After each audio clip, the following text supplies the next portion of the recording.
Morning.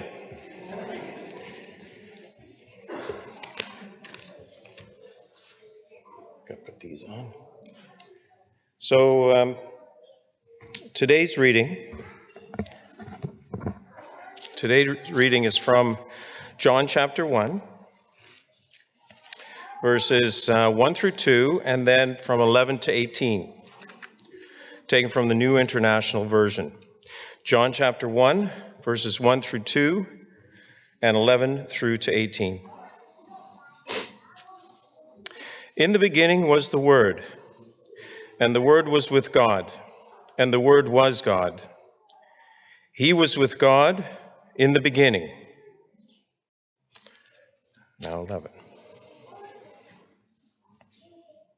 He came to that which was his own, but his own did not receive him. Yet to all who did receive him, to those who believed in his name, he gave the right to become children of God, children born not of natural descent, nor of human decision or a husband's will, but born of God. The Word became flesh and made his dwelling among us. We have seen his glory, the glory of the one and only Son, who came from the Father, full of grace and truth. John testified concerning him. He cried out, saying, "This is the one I spoke about when I said, 'He who comes after me has surpassed me, because he was before me.' Out of his fullness we have all received grace in place of grace already given. For the law was given through Moses. Grace and truth came through Jesus Christ. No one has ever seen God but the one and only Son, who is himself God and is in closest relationship with the Father, has made him known." There ends the reading.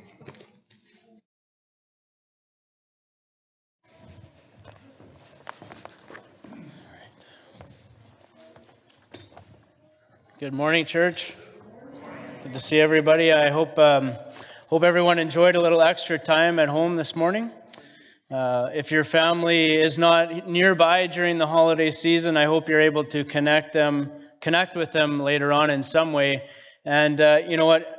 It's certainly important to recognize as well this morning that not everybody has family close by, or they're not able to take the same opportunities to be with the people that they might wish to be with this time of year. And so for those of you who are experiencing the holidays maybe a little differently than the quote-unquote sort of happy, celebratory way, my heart goes out to you as well. And I hope that you can find, this sense of love and joy being connected with our church family this morning.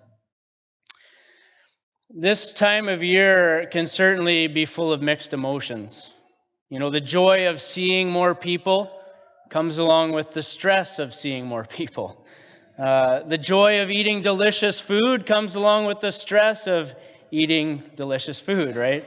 The joy of exchanging gifts comes along with the stress of exchanging gifts in some cases, especially the financial stress. I was curious about that, so I looked up some stats from the Chartered Professional Accountants of Canada. They did their annual holiday spending survey again this year, and they released the results in November. They asked people, what do you plan to spend on gifts this holiday season? And according to this study, this year the average Canadian planned to spend, get this, $589 on holiday gifts. That's a big number. I think it's proof that holiday gift giving is just a really major part of our culture. And honestly, for many people, it's exhausting. It's a lot. This morning, we're going to talk a lot more about gifts. But don't worry, it's not the expensive kind that will cause you any stress. We've arrived at our last Sunday of 2022. And that means we're wrapping up our year-long series on relationships. And at the same time, we're also wrapping up our mini series that we're doing on how God seeks a relationship with us. And today we're going to be focusing on the gift of his presence among us through Jesus Christ. And I hope we're going to see this morning how the gift of his presence with us here on earth as Emmanuel, God with us, is one of the greatest gifts that God has ever given to his people. So the first thing I want to touch on is what his presence with us really means. And then we can talk about what his presence with us accomplished.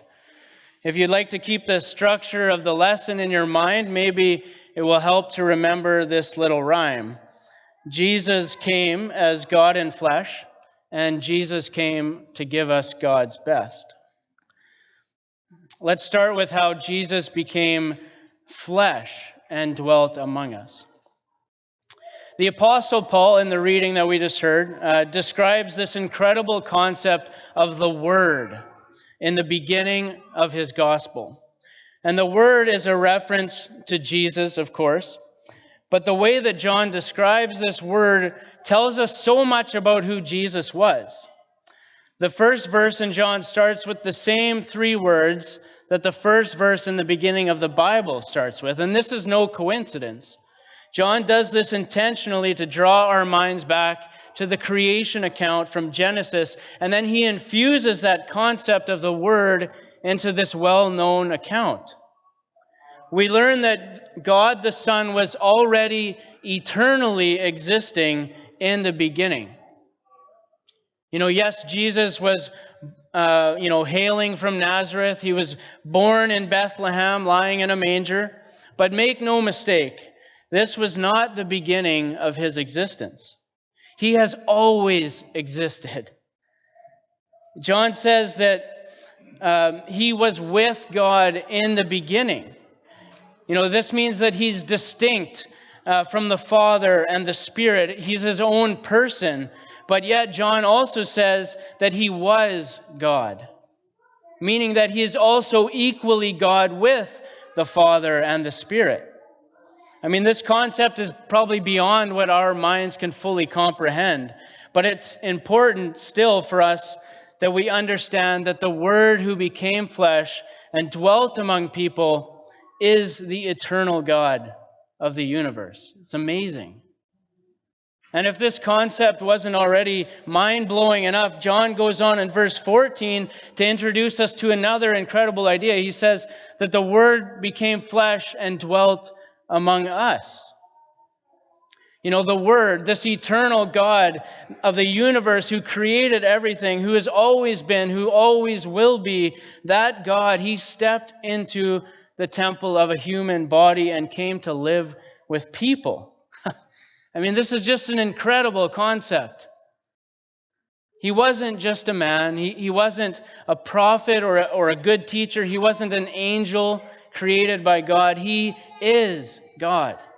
He is God. And he came in the flesh to dwell among his people as a person. This is just so incredible to think about. And you can tell that John is amazed over this, especially because he got to see it with his own eyes. In 1 John, he talks about this too. He got to touch Jesus with his own hands and listen to him. This is a first-hand account. John saw his glory. What an amazing experience this must have been for him. And it's also amazing for us too, because what he witnessed and what he wrote about teaches us something that is so important. We've been talking, especially in December, about how God pursues a relationship with human beings. And the fact that God went to such great lengths to be with his people and live among his people, it's an incredible testimony of just how much God really does want a relationship with you and me. He wants a relationship with us. Jesus came as God in flesh, and Jesus came to give God's best.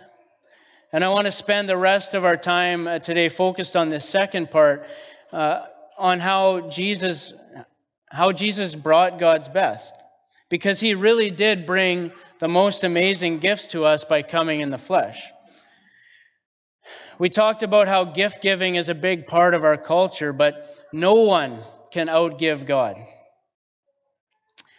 In chapter 16, it captures this sort of concept really well, I think. It says, John says that from his fullness we have received grace upon grace. God is like this unending source of blessings, and he gives them to his people. And through the presence of Jesus, he just keeps on giving us one gift after another after another. But today I want to just highlight 3 of these gifts as we talk about opening presents. 3 of the presents that Jesus gave to us when he came to be present with us. And I brought them with me. I thought this would be a little more of a fun way to do it. So here they are, just to heighten the anticipation. Keep everyone awake, maybe. So we have 3 gifts to open this morning. I hope that by the time we're finished our lesson and our time together, I hope by the time we're finished opening these gifts, we can all appreciate how incredible the gift of God's presence with us through Jesus Christ really is. So let's start with the first one. I'll give you a hint because we already saw it in our reading. Here we go. Let me open it. The first gift is the gift of grace. Can everybody read that? I hope I made the font big enough. Okay, grace. It's the first amazing gift that Jesus brings to us. Now, the gift of grace is really interesting. You know, we often think about a gift as something that we receive from someone, right? But in many ways, the gift of grace is a gift because of what Jesus takes away from us. Have you ever considered a gift, have you ever considered it to be a gift when someone takes away something from you? There's a lot of students here. Maybe you'll appreciate this. You know, you maybe just finished up another school term. I did too. And one thing that happened to me a couple weeks ago is that one of my instructors reached out to me and just gave me a 4-day extension on my research paper. I didn't even ask him for it. You know, but you could say he took something away from me. He took away my deadline. And that was definitely a tremendous gift because I needed the extra time. You know, the gift of grace, I think, is in some ways it's something like that too. Check out what the Apostle Paul says about it in 2 Corinthians 12. He says, he says, "But he said to me, my grace is sufficient for you, for my power is made perfect in weakness. Therefore, I will boast all the more gladly about my weaknesses, so that Christ's power may rest on me." Many of us will recognize where this verse comes from. The Apostle Paul, he was dealing with something in his life that he called a thorn in his flesh. We don't really know what it was, but it was something that he felt that was hindering him from his ability to serve God.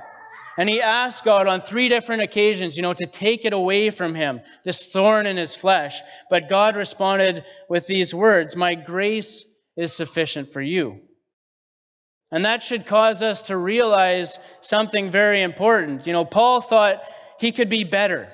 He wanted God to take this thing away from him, whatever it was that was preventing him from being as good as he felt that he could be.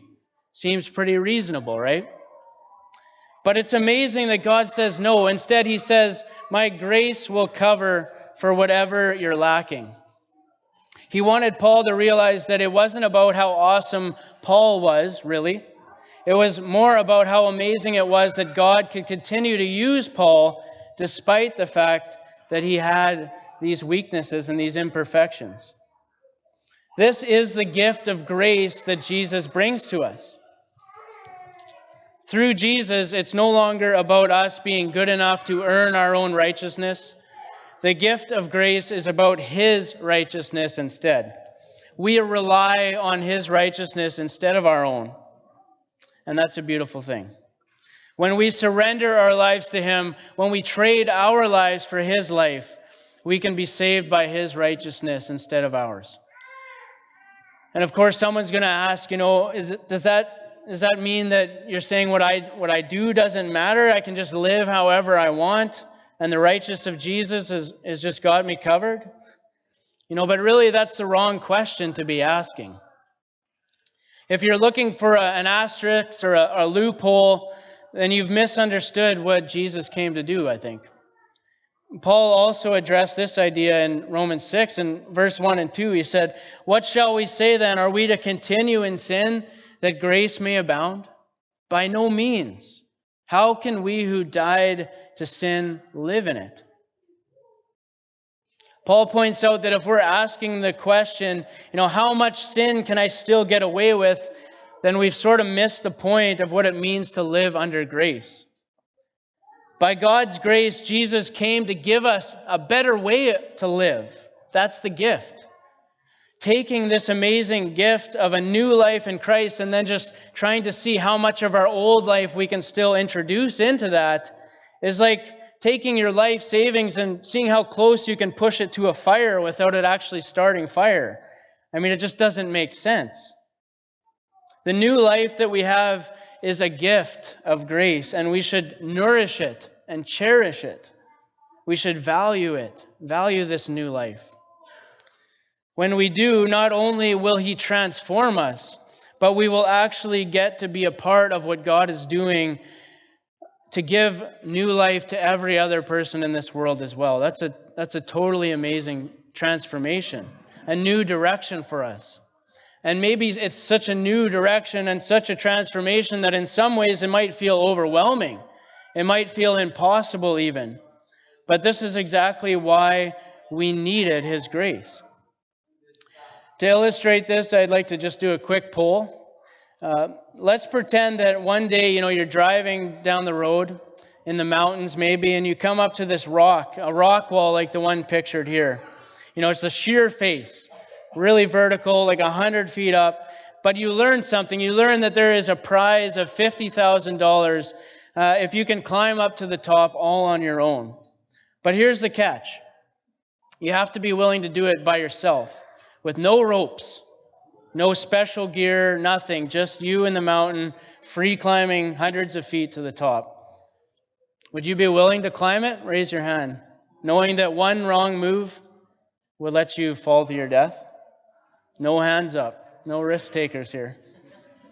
All right, so now what if it was the exact same situation, but this time you were allowed to use all the proper gear, a safety harness, a safety rope. You even got a spotter, an experienced spotter to help you navigate your way up the hill.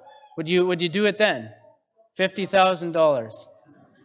Okay, there's more hands up. Not all the hands up, but that makes sense. I see a few more hands up, and that makes sense. I know, people are like this, right? More people are going to be willing to try if there's sort of a safety net, so to speak. They've got the rope, they've got someone helping them, they've got the proper gear. You know that you still might slip and fall while you're climbing, but it's different because there's a rope now. The rope will catch you, and you'll be okay. We're more willing to take on a task, even a daunting task like climbing a huge rock face, if we know that we have a safety net there to catch us. The assurance that you're still going to be okay if you slip is what actually propels you to do something outside your comfort zone that you might not otherwise do. And I want us to consider this morning how the gift of grace is something like this too. Jesus takes away the requirement for us to be perfect. If you tried to climb that wall without any safety equipment or help, it would be totally up to you to be perfect, not make a single mistake, or else you'll probably die. And so you know what? Most people, in fact everybody here, would just freeze up and not try to do it at all because it's not worth it. But when it comes to our faith, that might be the equivalent of us never stepping out of our comfort zone to do something for God that we're afraid of doing because we might fail, or we might disappoint Him, or we might not be good enough. If we have to be perfect, then maybe it's better if we just don't even try because we know that we can't do it perfectly. But God's grace, like that safety rope, brings us a sort of confidence that we can actually step out in faith, even if we're not perfect, because God has us.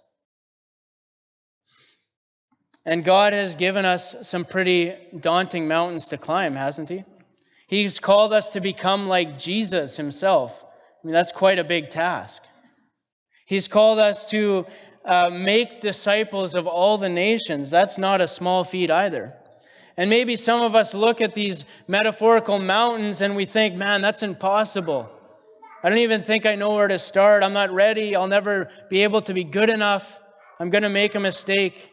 And so then we just don't try. But if we have that attitude, maybe it's because we haven't really opened the gift of God's grace for ourselves. Maybe we're still thinking that it's all up to us to earn our own way, to be perfect. But I'm here to tell you that it's not. His grace is a gift that allows us to rely on Him. And because of that, the gift of grace should motivate us, actually, to step out in courage and faith for God. Going back to 2 Corinthians again, we can see that the Apostle Paul got this concept. He said, "When I am weak, then I am strong." To use our metaphor, when he realized that he needed the rope of God's grace to help him accomplish the mission that God had given him, he began to rely on that rope, and guess what? He found out that he had more strength to keep going when he did that. How about you? How about me? Are you relying on God's grace in your life today? Or are you trying to do it all on your own? Are you sitting on the sidelines maybe because you're afraid of falling? If that's you, I hope you'll consider opening the gift of God's grace for yourself. Okay, that was a good gift. Let's unwrap the second one, though, and see what else we have.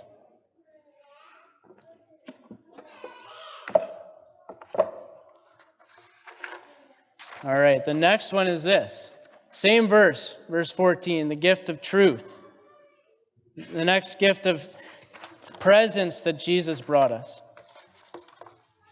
The gift of the Bible has a lot to say about truth, and Jesus had a lot to say about truth too.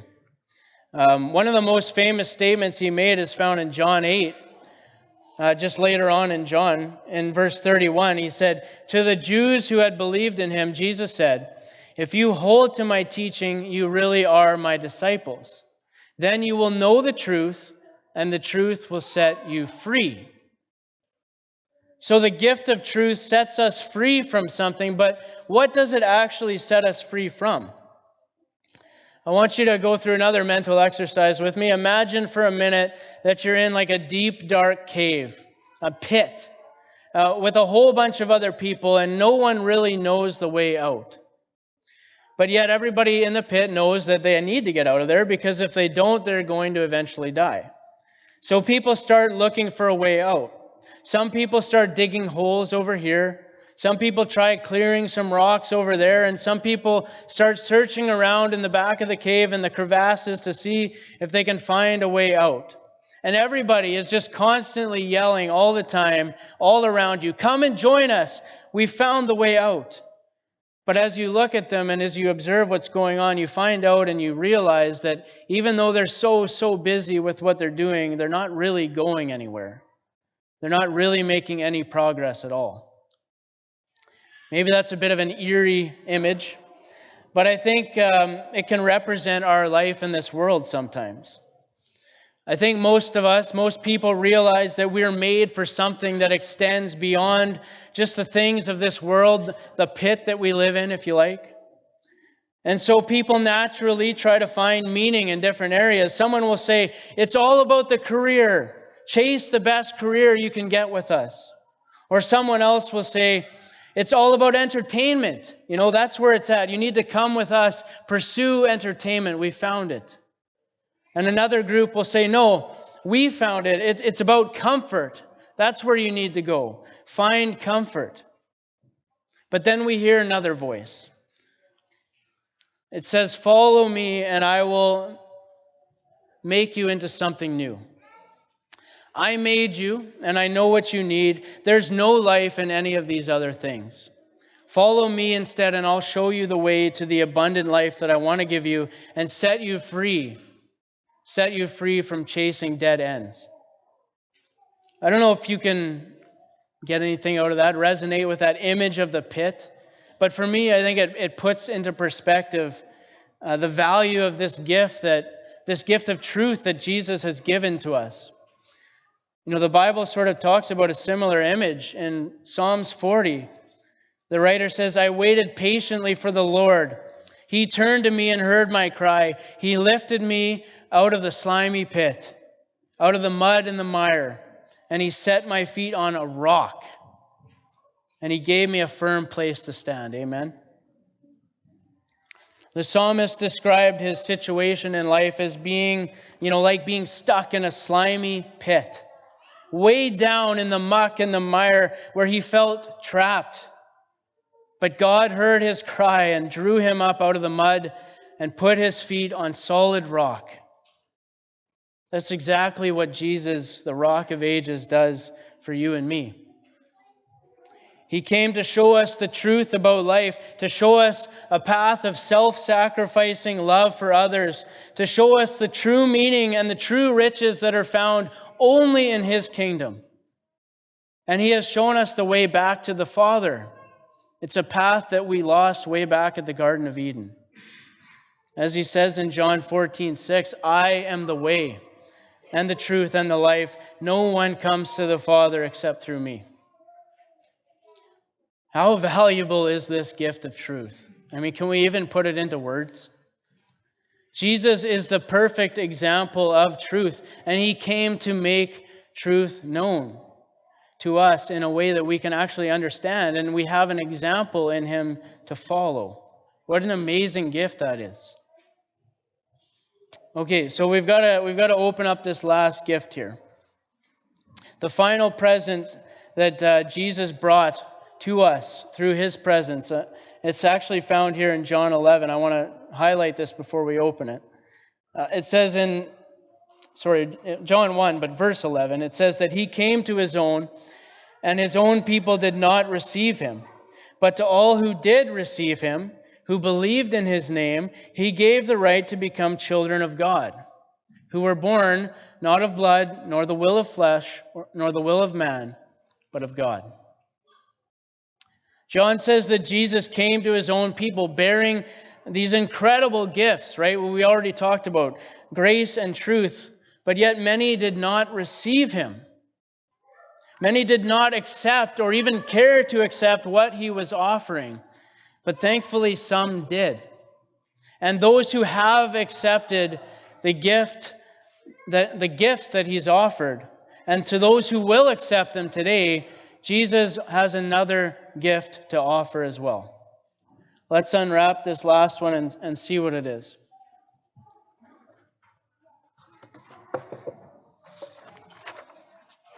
The last gift is adoption. Adoption.